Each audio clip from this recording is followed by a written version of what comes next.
అందరికీ నమస్కారం. నేను మీ గంటి ఉష. ఆహ్, అందరికీ కూడా కృతజ్ఞతలు, శుభాభినందనలు. ఈ పద్య రూపంలో ఉండేటటువంటి మన సంస్కృతి, సంప్రదాయాలని ఒక సంపదగా, అంతులేని ఒక పారంపరిక సంపదగా మన భవిష్యత్ తరాలకి అందజేయడంలో నేను చేస్తున్న ఈ ప్రయత్నానికి మీరందరూ కూడా సబ్స్క్రైబ్ చేసుకుంటూ సహకరిస్తున్నందుకు, లైక్ చేస్తున్నందుకు, షేర్ చేస్తున్నందుకు చాలా చాలా కృతజ్ఞతలండి. అందులో భాగంగా ఈ రోజున అందరికీ తెలిసిన పద్యమే అయినా మనకి ఎలా ఉపయోగపడుతుందో చూద్దాం. ఉప్పు కప్పు రంబు ఒక్క పోలిక నుండు చూడ చూడ రుచుల జాడవేరు పురుషులందు పుణ్యపురుషులు వేరయ్యా విశ్వదాభిరామ వినురవేమ. ఇది హాస్యంగా కొన్ని చోట్ల పురుషులందు పుణ్యపురుషులు లేరయ్యా, పురుషులందు పుణ్యపురుషులు ఎవరయ్యా అని కూడా చెప్పుకున్నారు. అది వేరే విషయం. మామూలుగా ఉప్పు కర్పూరం అంటే ఉప్పు అన్నది మనకి గుల్లుప్పు అండి. సముద్రం ఉప్పు అంటే మనకి చూసారా ఇలా ముక్కలుగా ఉంటుంది.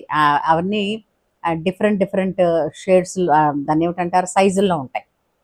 అలాంటి గుల్ల ఉప్పుతోని కర్పూరం కూడా పూర్వం రకరకాల షేపుల్లోనూ సైజుల్లోనూ ఉండేటువంటి ముక్కలే అది కూడా ఉండేది.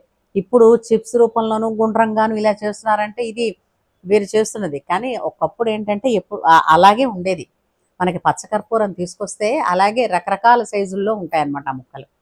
అంచేత చూపులో కానీ రూపంలో కానీ ఉప్పు కర్పూరం రెండు ఒక్కలాగే ఉంటాయి. అయితే అంటే పోలిక ఎప్పుడైనా సరే ఉప్పు కర్పూరంబు ఒకే పోలికతో ఉంటాయి. చూడ చూడ రుచుల జాడ వేరు అంటే కర్పూరాన్ని రుచి చూస్తారా అండి? అక్కర్లేదు.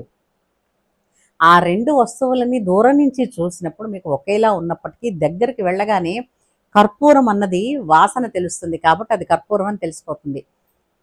అది ఇక్కడ కొంతమంది ముక్కు పనిచేయలేదు అనుకుందాం, నోట్లో వేసుకున్నారనుకోండి ఉప్పుతనం తెలిసిపోతుంది. అలాగా అయితే ఏంటంటే దూరంగా చూసినప్పుడు సజ్జనులు